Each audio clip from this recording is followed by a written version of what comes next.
Baka naghahanap ka ng pre-pub house for business or residential. Check this out mga boss Amolods. Nandito tayo ngayon sa Giginto, Bulacan para mag-check out ng bibilin mo na pre-pub house para sa ating itatayong business. Let's go! Samahan nyo kami.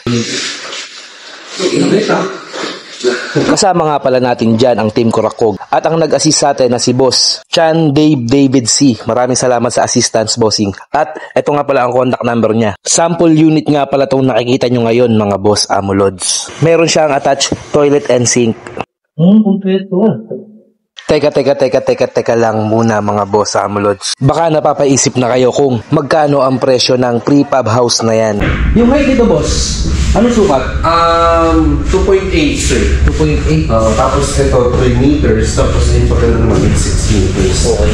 Bali, ang including na 145, boss. Ay, dalawang bintana. Kahit saan sa Kahit saan sir kayo mag-design yan doon. Pati yung pinto. Tapos, And yes, tama yung naririnig nyo mga boss Amolods. 145,000 for basic na pre-pub house na yan. Teka lang, ano naman ang inclusion yan? May kasama na rin kaya yung lote? Uy, walang ganun. May kasama nga pala yan mga boss Amolods na pintuan at 2 bintana. Kasama na rin dyan ang installation ng ilaw at may extra breaker yan para sa air condition. Pero pag gusto mo naman na may kasamang toilet and sink, additional lang yan na 45,000 para sa toilet and bath. Tapos sa sink naman is 25k. Or kung ayaw mo naman, pwede naman ikaw ang gumawa. Pasok na pasok sa ito mga boss Amolods. Lalo kung business minded ka. Dahil pwede mo siyang gawing bigasan, coffee shop, laundry shop, or even apartment.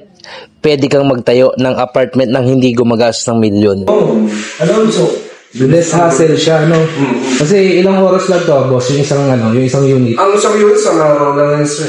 Less hassle na rin to mga boss Amolods. Dahil kaya to itayo or i-install ng isang buong araw lang.